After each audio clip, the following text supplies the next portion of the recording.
Hi, welcome back to the Casual Reader Book Club. We are going to be discussing the next part of Trail of Lightning. She's an interesting character. She is. Very interesting character. And you get let in a little bit more knowledge of his talent with the vision thing, though he still isn't prepared yet, I think, to share the entire thing with her. Yeah. Or with anybody. So it must be a really big deal. It says quite a talent if you can convince somebody of anything. If you were a crook, you would be quite a talent. Quite a talent. Yeah. Oh, it was really nifty, though, when she saw the lightning and she knew what it was. Yeah. She's like, oh, crap. Yeah, okay. We're about to have a visit. Just who is it? You know? And then when she realizes Coyote, she's like, oh. But she was also relieved at the same time because she knew it could be worse. And she was like, oh, Coyote. All right. They're all dangerous, but she felt more apt to handle him than the others. Well, and I kind of liked his stories. I thought his stories were interesting.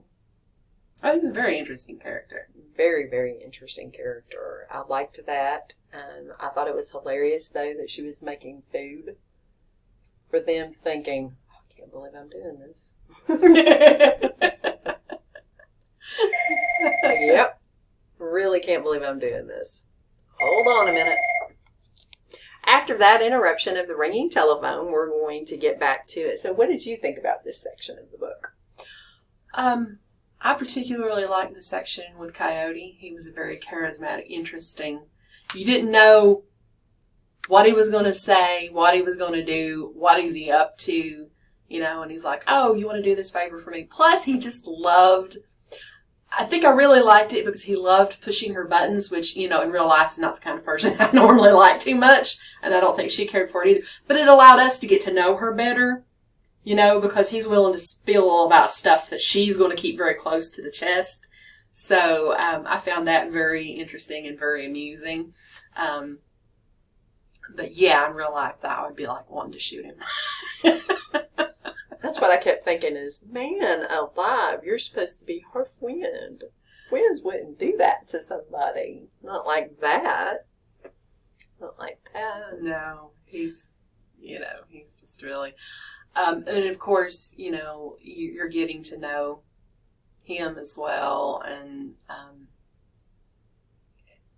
like I said, he seems like a Jedi in some ways. You know, take off the glasses. There are no droids.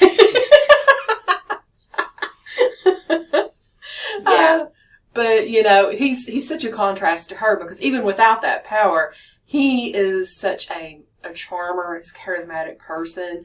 And usually doesn't have too much trouble getting along with people. You get that impression that, you know, he's just easy to get along with, charming person, good-looking guy. And, you know, and most people are just like, oh, hey, you know, pleasant to be around. Whereas she is prickly as a cactus. Yeah. Although, you know, I think she's good reason to be that way. I do but too. I just find it, there's such an interesting combo. They're, you know, definitely the standard, you know, buddy scenario of two completely opposite personalities having to work together. I was thinking that, but I also liked hearing a little bit about her history so that we could understand why she is as prickly as she is. Yes. And learning about her grandmother. Yes. And of course her grandmother was brutally murdered. Yeah. Cannibalized, basically, and she was about to be herself before she was rescued. And I thought that part kind of let you in a little bit to understand why she is the way she is, because several times in this book I have thought her life would be so much easier if she would just kind of chill. A little. I mean, I'm not saying all of a sudden become somebody you're not, but really, her character is tough. Tough. And I think that makes it more difficult for those people surrounding her, trying to get to know her, trying to figure out what's going to offend her. It's kind of difficult to... Yeah, because she lets her guard down for nobody. Mm-hmm. Which, to a certain degree, but the one person we know that she genuinely, unreservedly cares for is the grandfather. Mm-hmm. And she is very concerned about what has happened to him. You know, he's been very good to her and for her. You know, and so she is very concerned with that fire of, you know, what has happened to him. But she's definitely made enemies and burned bridges all over the place. It's like everywhere they go, they're like, oh, not you again. You know, and my thought is she doesn't burn bridges. She blows them up and then burns them. I mean, there is nothing left. It blows the ashes in the wind. I'm like, girl, you get along a little better with people. Maggie's quite the character. She is very much quite the character. But I will have to say, I did enjoy this section of the book. And, of course, it raises questions about several things. You know, the safety of the grandfather. What on earth Coyote is up to. What is he having them go do? Is it going to help them or hurt them? Because Coyote's a trickster. Mm-hmm. So there's no telling what he's up to other than it's probably mischief. Yes. In some way. Then who created that critter that was created rather than just being an ordinary monster? Who created that and what's their agenda? And I thought it was really interesting. They go back and they're talking about the time before the big water. And I thought it was interesting that Coyote said in the time before this happened, he just lived in people's memories. He wasn't actually, I guess the way I took it, he wasn't actually a physical being anymore. But then once that happened and people began to return to the old ways, he became a physical being again. Reminds me of American Gods.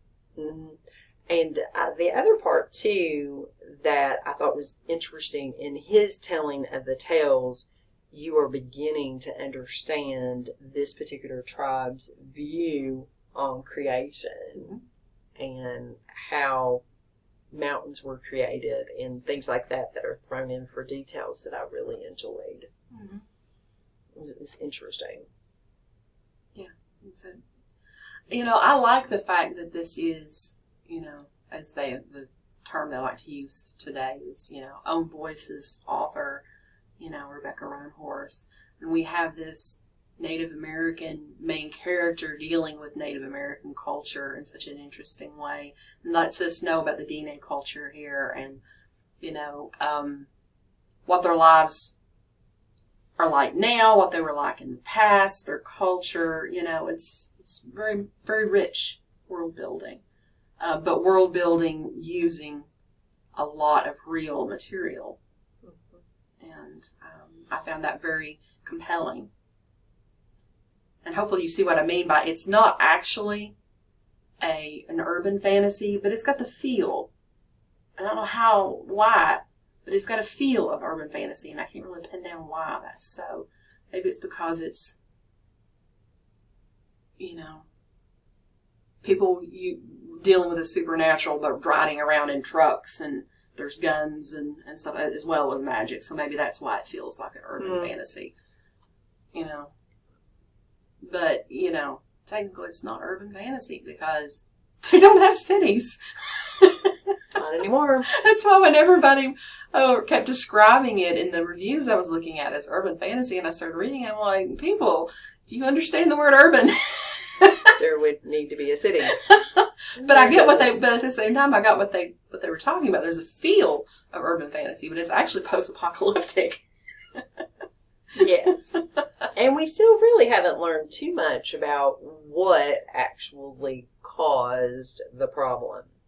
We assume it was something I assume it was something with nature. I assumed it's something to do with climate change. Some sort of something. Yeah.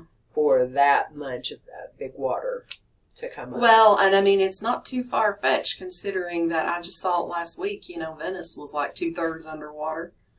Oh, yeah. I saw, I was watching it on the news this past Sunday morning, yesterday. I guess that technically was just yesterday. It seems like a long time ago, though. And they were showing how some people were actually still trying to work in Venice, even though there's water in the bottom floors of most of the buildings. And I'm assuming, of course, the tourist trade right now would have to be. I think the tourists are just trying to get out. I'm sure nobody's wanting to land there. I'm just going to say, I would, just the thought of how much water would have to rise. But then again, it's been a lot warmer there than it has been here. So well, and they've got the dual problem. It's not only that the seas are rising, but that they are sinking due to the plate shifting, tectonic plate shifting underneath. So they said by the end of the century, if they don't do something, it will be completely underwater. Sad thing to think about. It is. Beautiful place.